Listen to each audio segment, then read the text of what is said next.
Flore lagi. Baik, selamat malam pemirsa dimanapun Anda berada. Selamat malam. Ini. Bismillahirrahmanirrahim. 3, 2, 1. Assalamualaikum warahmatullahi wabarakatuh. Selamat malam pemirsa dimanapun Anda berada. Kembali kita bertemu dalam podcast Bukit Tinggi Press Club. Hari ini kita akan menghadirkan salah seorang tokoh yang tentunya kita kenal dan saat ini ikut hadir dalam pentas Pilkada Wali Kota 2024. Tidak berlama-lama, mari kita perkenalkan Bapak narasumber kita adalah Bapak Novil Anoverta. Selamat malam Pak. Malam. Siapa ya? Sehat, alhamdulillah. Gimana kabar hari ini Pak malam ini? Baik, senang telah diundang ke tempat yang sederhana, tapi sangat menyenangkan, ramai dan bersahabat. Ya. Semoga kehadiran kami bisa menginspirasi kita bersama bahwa untuk berbuat baik itu memang harus saling bersilaturahmi, saling berkomunikasi, saling berbagi dan saling bekerja sama. Baik Pak Novil, tadi ini kalimat Bapak sampaikan sangat inspiratif sekali bahwa kita perlu silaturahmi dengan sesama ya. Pak Novil, kita tahu Bapak Novil hadir di Bukit Tinggi, hadir sebagai calon wali kota Bukit Tinggi. Tentunya ini membawa informasi baru bagi masyarakat Kota Bukit Tinggi. Tentu banyak program-program yang ingin Bapak terapkan di Bukit Tinggi karena saya melihat Bapak mempunyai niat dan ketulusan untuk membawa Bukit Tinggi yang maju ke depan. Kira-kira untuk program ke depan Pak, apa kegiatan kita hari ini berkaitan menyambut pemilihan umum kepala daerah tahun 2024 ini? Terima kasih. Pertama-tama saya mengucapkan terima kasih kepada semua rekan-rekan wartawan, sahabat yang hadir pada malam ini, karena saya berada di sini. Ini adalah salah satu bagian dari dukungan teman-teman semua, baik dari mulai proses keinginan pencalonan sampai pada proses terakhir finalisasi terhadap rencana pencoblosan nanti tanggal 27 November. Oleh sebab itu tentu kami sebagai salah satu calon betul-betul mempersiapkan diri di dalam kontestan yang diadakan sekali 5 tahun ini. Barangkali ini kesempatan terbaik bagi kami untuk melibatkan diri, membawa satu energi positif ke kota kelahiran, kota yang kami cintai, kota yang kita banggakan ini.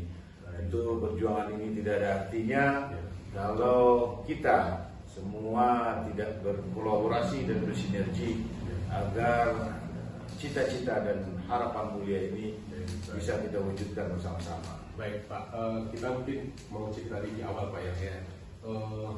Ini kan proses pelaksanaan pemilihan kepala daerah.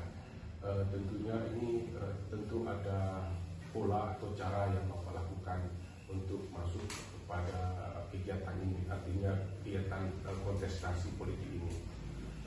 Bapak masuk dari jalur independen ya. Ini tentunya ini tidak mudah Pak ya, karena harus melengkapi syarat dukungan, ya, kemudian memperbaiki syarat dukungan.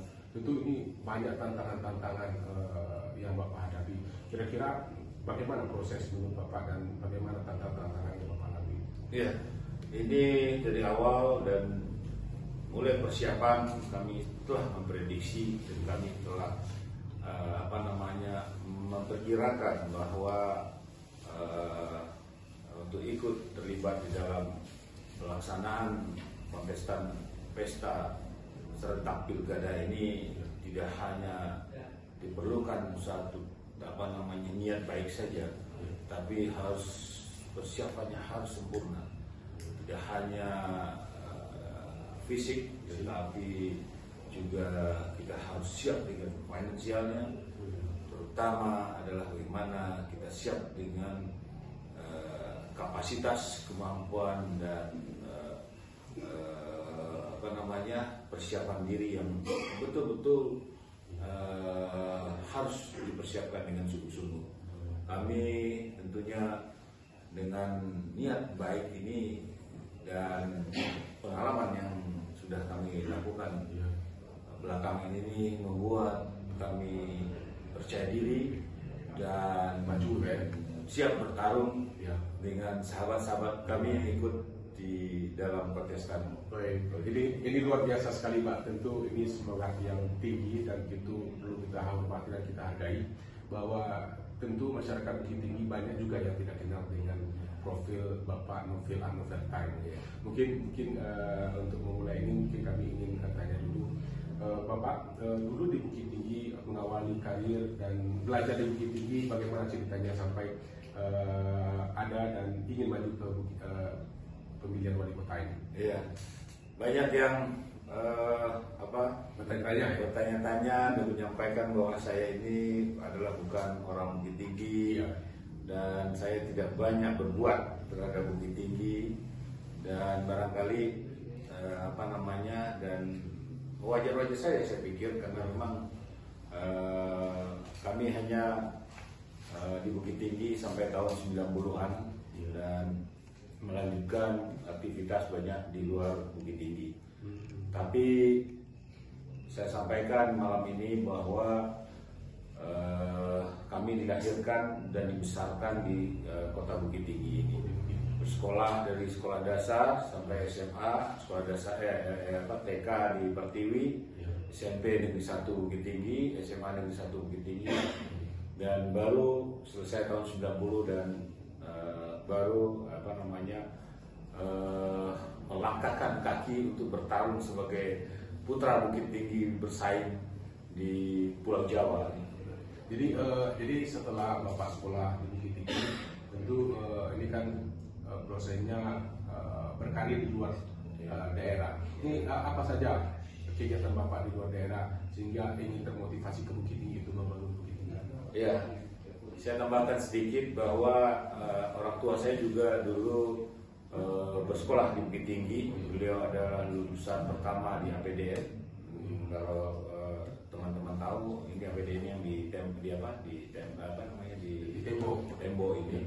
Dan beliau juga bekerja mengabdi di kota Bukit Tinggi, kota yang sangat beliau cintai. Dan Tahun berapa itu Pak? akhir hayat juga meninggal di Bukit Tinggi. Orang tua saya mungkin dari tahun 70-an di sini.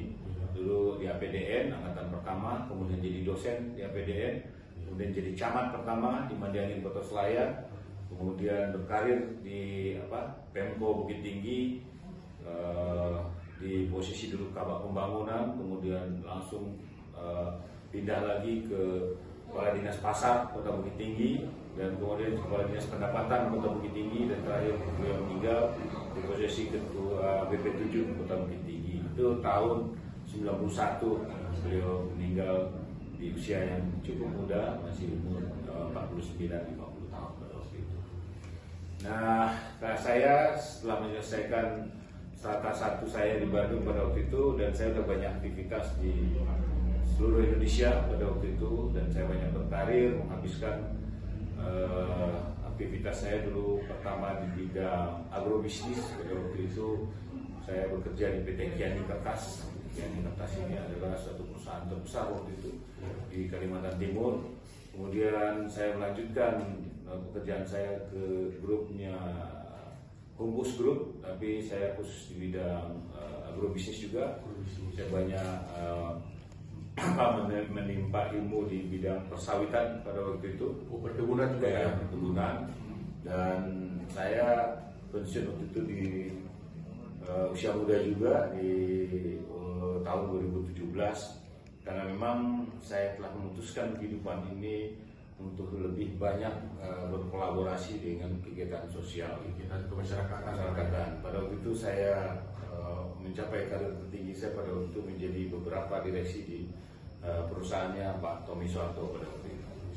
Kemudian 2017 saya banyak berkarir kegiatan sosial, dan saat ini kami lagi merintis usaha dengan teman-teman sahabat baik saya untuk tujuannya juga bukan ekonomi semata, tapi bagaimana kita bisa membantu. Baik Pak, ini menarik sekali kali Bapak begitu dari swasta ya, dari agribisnis, kemudian berkarir di beberapa perusahaan terbesar di Indonesia, dan sekarang termotivasi ingin membangun kota Bukit Tinggi. Kita tahu Bukit Tinggi kota kecil ya, kota wisata, kemudian banyak apa aja homogen masyarakatnya, tentu tidak mudah untuk menyatukan pemikiran atau keinginan masyarakat. Mungkin bagaimana Bapak nanti kalau saya dipilih sebagai calon sebagai wali kota Bukit Tinggi ke depan, apa yang ingin Bapak program dan prioritaskan untuk pembangunan Bukit Tinggi?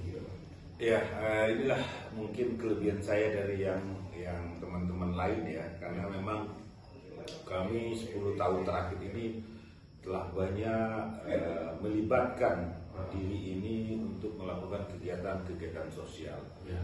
Artinya apa? Bahwa kegiatan-kegiatan sosial ini adalah suatu kegiatan yang bertransaksi dengan Allah. Jadi tidak dibayar. Kemudian kita berbuat terbaik untuk kepentingan umat dan apa namanya? Dan apa yang kita lakukan itu betul-betul karena ketulusan dan keikhlasan hati kita. Oleh sebab itu pengalaman inilah yang membawa kami menjadi satu pribadi yang betul-betul menginginkan suatu kegiatan yang betul-betul untuk kepentingan umat. Oleh sebab itu tidak terlalu sulit bagi kami untuk bisa membawa energi positif ini ke Bukit Tinggi, karena kami sudah bergelut dengan kegiatan-kegiatan yang pada umumnya dilakukan oleh satu pengelolaan pemerintah daerah. Kami yakin bahwa dengan pengalaman kami, dengan kesederhanaan dan keseriusan kami ini, saya yakin akan bisa membawa energi positif ini untuk mengelola pemerintahan yang lebih efektif, lebih bersahabat, dan lebih kekeluargaan untuk bersama-sama kita jadikan kota Bukit Tinggi, kota kelahiran, kota kampung kita ini menjadi kota kebanggaan kita bersama.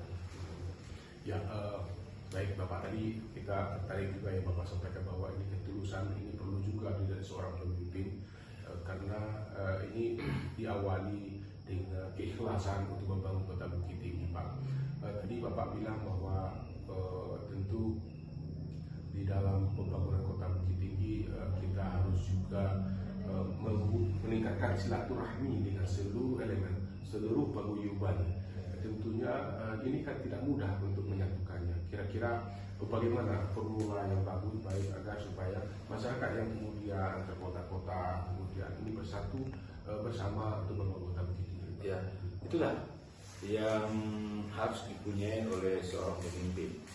Jadi kita tidak hanya mempunyai kecerdasan di bidang intelektual saja, tetapi ada 3 poin lagi yang harus dimiliki oleh seorang pemimpin, yaitu kecerdasan di bidang emosional, kemudian kecerdasan di bidang spiritual, dan satu lagi adalah kecerdasan di bidang sosial.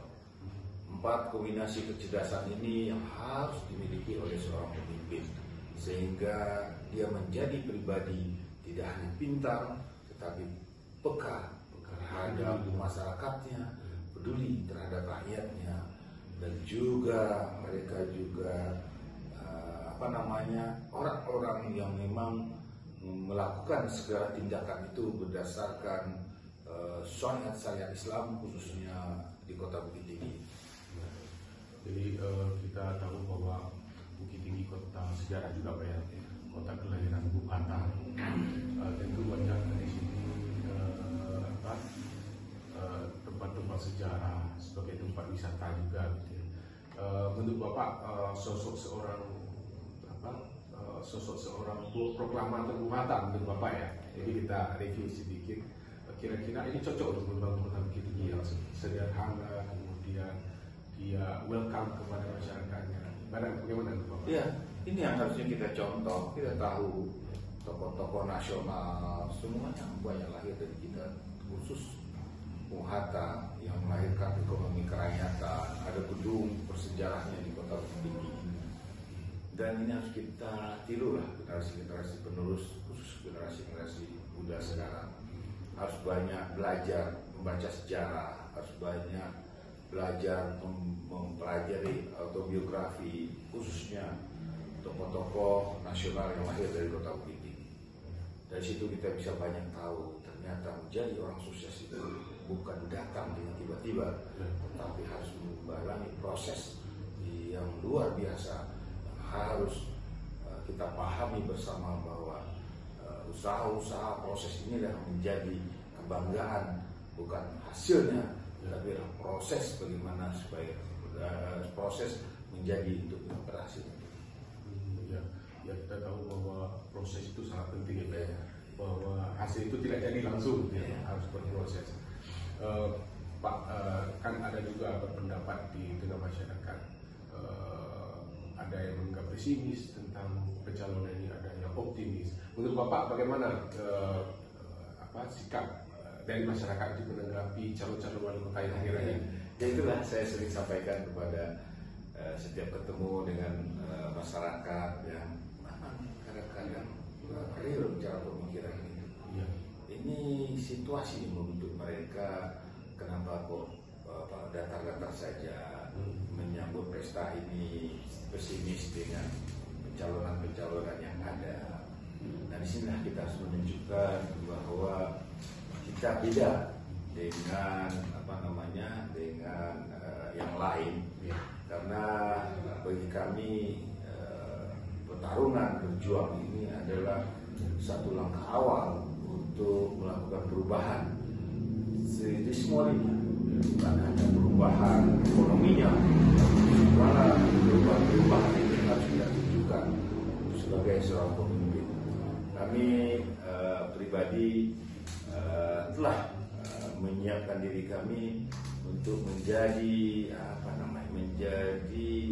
panutan lah, memimpin contoh ya, sebagai contoh bagaimana membawa masyarakat kita menjadi bangkit ekonominya, bangkit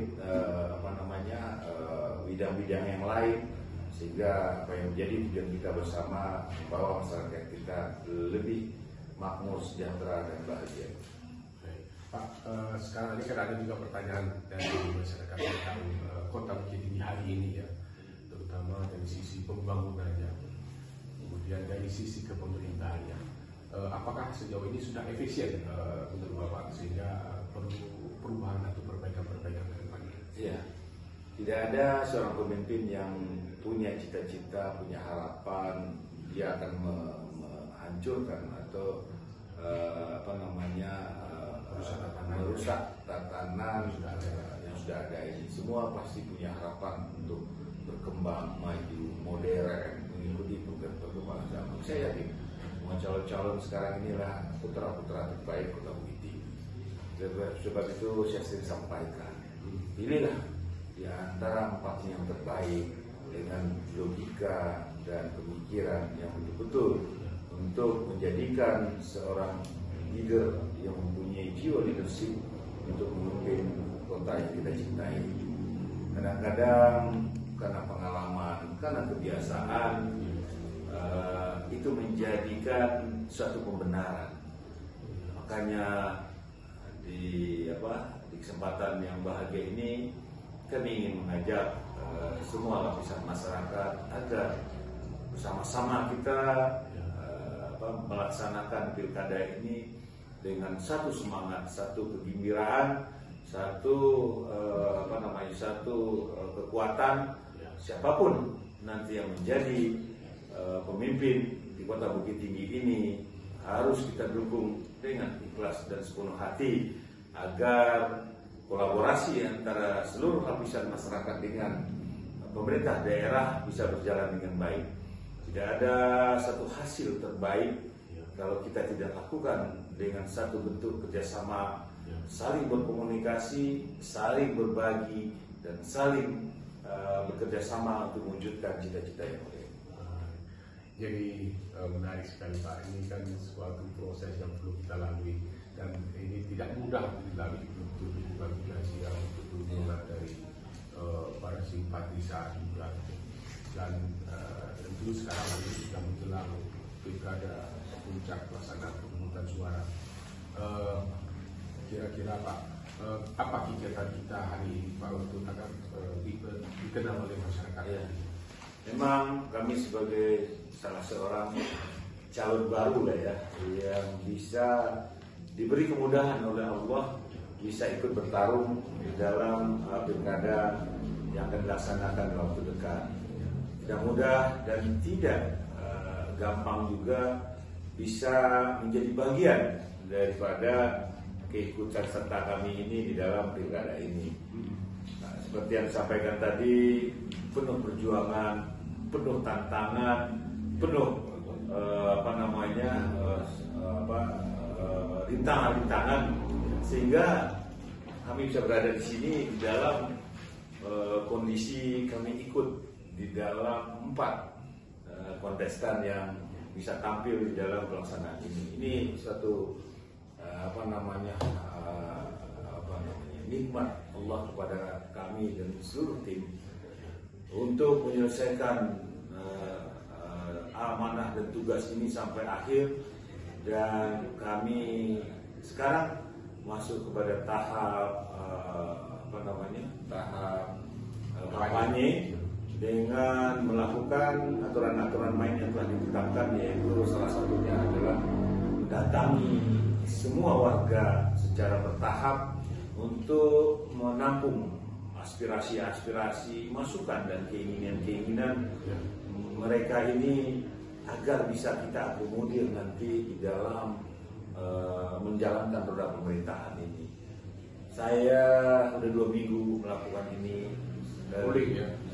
Tiap hari, mulai dari jam 8 selesai jam 6, dan itu satu kenikmatan bagi kami mendatangi saudara-saudara kita di semua penjuru Kota Bukit Tinggi, sehingga menambah adrenalin kami lagi.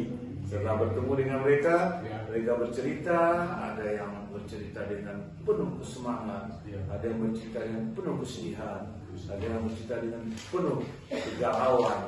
Inilah cara-cara kita, realita lapangan, dan cara-cara kita bagaimana nanti kita mengatasi problem-problem yang terjadi di masyarakat. Cukup banyak sekali yang harus kita selesaikan, tapi yakinlah bahwa hidup ini adalah pertarungan. Oleh sebab itu, sesuai dengan di Al-Quran disampaikan bahwa hidup di dunia ini adalah adalah penderitaan. Maksudnya gini, selesai suatu masalah, masuk lagi ke masalah berikutnya, dan lakukan dengan sungguh-sungguh.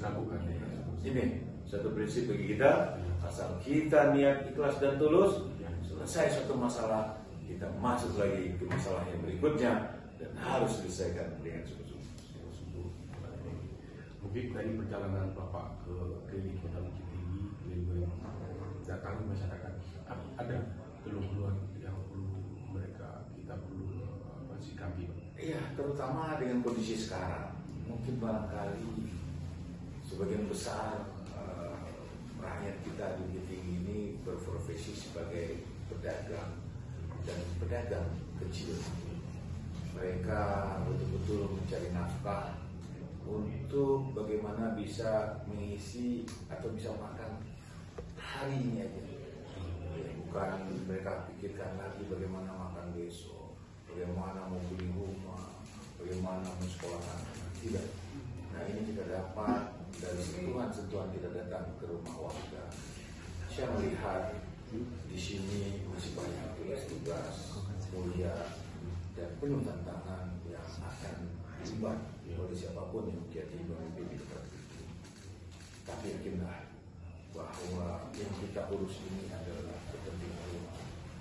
Allah akan memberi kemudahan asal niat dan tulus ini ada di hati kita, dan kita bisa laksanakan dengan sungguh-sungguh dan serius. Dari yang saya lalui beberapa hari ini, saya menemukan beberapa atau sebagian kecil yang betul-betul sangat memprihatinkan. Jangankan memikirkan tempat tinggal, makan aja hari-hari kadang-kadang nggak pakai nasi, ada yang kadang-kadang dicampur dengan ubi. Masih ada loh di negeri kita, negeri yang betul-betul dibilang orang Bukit Tinggi ini dengan skala nasional, negeri yang betul-betul orang melihat bahwa udah makmur namanya. Apa pernah mengalami situasi-situasi seperti itu? Maksudnya pribadi saya? Ya. Saya saya ini lahir di dalam kondisi-kondisi yang memang keluarga saya pada waktu itu, saya ditinggal orang tua pada waktu itu masih membutuhkan suatu biaya dan perhatian orang tua. Saya waktu itu adalah anak yang besar dan kami ada berlima pada waktu itu.